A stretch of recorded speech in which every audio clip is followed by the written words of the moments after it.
អង្គុយអូ Facebook មកឃើញតែគេ review ពីម្ហូបនេះម្ហូបនោះស៊ុបនេះស៊ុបនោះនិយាយពីតំណងមែនទែនហើយឃ្លានណាបងប្អូនពេលឃើញនៅក្នុង Facebook ឃើញតាមទូរស័ព្ទអញ្ចឹងតំណងមែនទែនឃ្លានជាពិសេសពេលយប់អូសឃើញនឹងតែម្ដងដល់ពេលអញ្ចឹងហើយក៏ប្រមូលគ្នាបានមកជុំគ្នាមានកូនមានចៅអីចឹងទៅដាក់ស៊ុបមួយឈុតហើយស៊ុបនេះគឺថាគ្រឿងក្រៅរបស់គេមានច្រើនមែនទែនបន្លែប្លុកមិនថាសាច់មិនថាបកាអីទេបងប្អូនរដងមានទាំងខួរទៀតតែថ្ងៃនេះគាត់ថាដោយសារតែគាត់កំងអត់បានចឹងអត់មានខួរប៉ុន្តែមកមុនមានគ្រប់ជើងបងប្អូនទឹកតលើកនេះទេអត់មានហើយបើនិយាយពីបន្លែវិញដាក់ឲ្យយើងច្រើនមុខមែនទែនមានទាំងផ្សិតមិនមែនមានតែមួយមុខទេណាបងប្អូនមានពីរបីមុខមានដើមផ្សិតមានផ្សិតម្ជុលមានផ្សិតទូចមានជាមួយនឹងផ្សិតខ្មៅអីចឹងហើយបន្លែមានស្ពៃមានជាមួយនឹងម្អមមានជីស្លឹកវែងមានតាំងអោមានទាំងសាច់គោស្រស់បកាស្រស់អីចឹងទៅហើយមានមីអីឲ្យយើងមួយចានចឹងណាបងប្អូនប្រហិតអីចឹងទៅហើយបើយើងចង់ថែមថយអីតាមនឹងទៀតក៏បានដែរហើយឥឡូវនេះកំពុងតែអង្គុយចាំទឹកស៊ុបក្តៅគឺយើងចាប់ផ្ដើមលាយជាមួយនឹងទឹកជ្រលក់ហើយម្ទេសឆានេះនិយាយពីឆ្ងាញ់ណាបងប្អូនអើយជ្រលក់ហិលហត់ទឹកស៊ុបក្តៅជាតិហ្មងឥឡូវនេះទឹកស៊ុបរបស់យើងក្តៅហើយយើងចាប់ផ្ដើម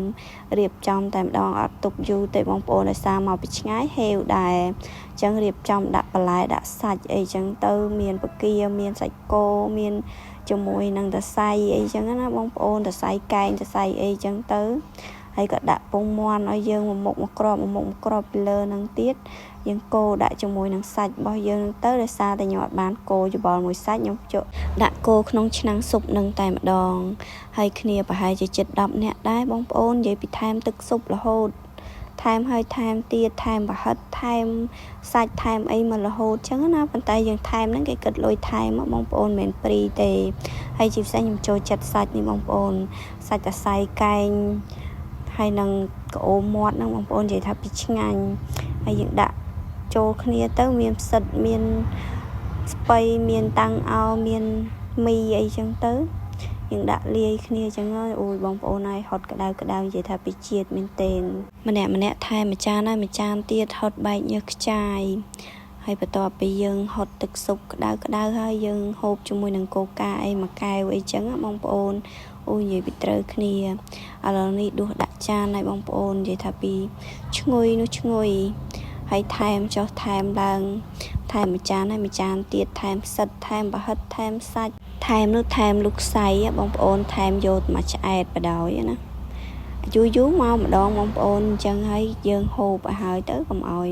ខាតមិនងាយបានមកទេកុំឲ្យខាតថ្លៃសាំងអីចឹងណាមកមួយជើងអញ្ចឹងយើងហូប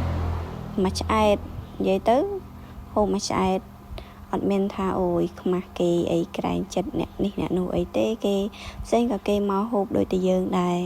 អញ្ចឹងហើយយើងហូបបានណាហូបប៉ុណ្ណឹងដាក់មកឆ្អែតហ្មងឥឡូវនេះមើលបងប្អូនមើលជ្រលក់ជាមួយទឹកជ្រលក់យើងទៀតអូយនិយាយពីតំណងហើយប្រហិតសាច់គោសាច់ឡើងស្វិតបងប្អូនឆ្ងាញ់បងប្អូនមើលតម៉ាត់ក៏ដឹងដែរថាឆ្ងាញ់ប៉ុណ្ណា